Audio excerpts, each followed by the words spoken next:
She serves as the Executive Director of the Northland CAPS program. And if I could say this, she's out on a goodwill tour, talking to all 7 school districts that participate in the Northland CAPS program. She'd just kind of like to give a recap of the year, talk about some strategic planning that's in place for the upcoming year, and just recap the types of students that actually attend the program and the successes that they have had and enjoyed. So Donna, if you'd like to come up. Thank you for the opportunity. I'll bring North Kansas City School District Associates up with me too. I'll let them go ahead and introduce themselves very briefly. I'll give you some statistics, as Mr. Harrell said, and then we'll be able to answer they will be able to answer some deeper questions that you might have of the program. So you want to tell them who you are? My name is Jacob Harris. I will be a senior at State Life High School this year, and I initially had entered into the healthcare medicine program through Northland CAPS, the health and medicine strand.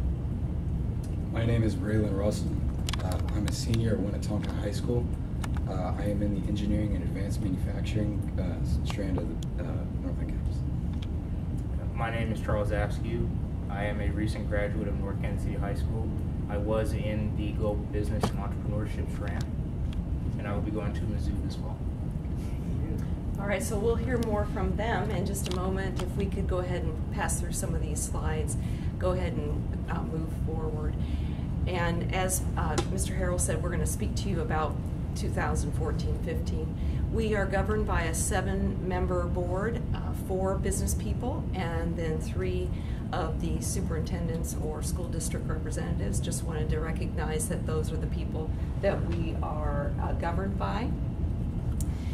We are adding Excelsior Springs as of this year, so it will be 7 school districts, and there are some conversations going on with West Platte at this time, but nothing definitive. They're still in the exploration phase. This is just a snapshot of who the students were this year. You'll notice that the high achieving students, most of them, 82% of them, are headed to a 4-year experience in college. But I will tell you that we're proud to say that we had 3 students that had a 2.0 or below, and all of them were extremely successful in their internship. And in fact, 3 out of the 3 converted themselves into paid internships before going off to college. So we do have a very wide, diverse experience of students. And the next slide will share with you that we do have students from all types of special ed programs. We have students that are on free and reduced status. We have homeless students. We have a variety.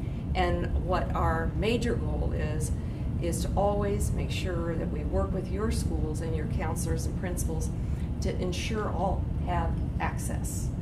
We want to make sure that all have access. So that has been difficult to maintain, but we are really committed to that.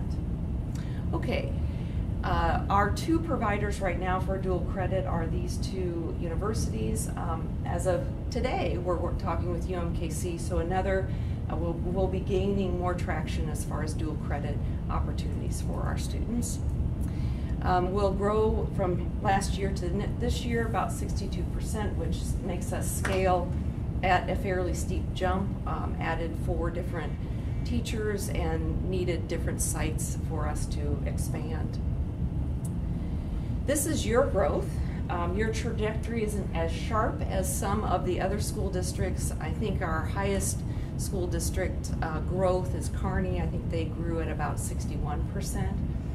So your clip isn't as high and as straight up, which is probably helping with the cost of the program for your school district. One of the most important, and I'll let these young men speak to their internship experiences, we know for a fact the data shows very clearly those who have internships in college are the first ones to be hired. They're the first ones to be interviewed, and as you can see, their salary is more.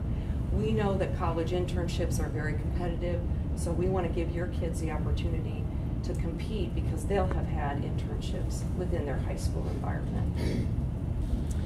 We placed 180 interns in 102 different businesses, and we thanked every single business partner. This year, to scale to 62%, we're going to need to upsell these partners. If you were happy with one student, we sure hope you'll be happy with 2 or 3. And so we'll be expanding our footprint, and that is one space that you can help us with as far as more acquisition of business partner projects and internships. This is where your students were at. This is the actual companies that they were embedded in, and what we call unpaid. 15% of your students actually converted them to paid experiences, whether that be after school or during the summer, and some of them can speak to that also. All right, I think that's close.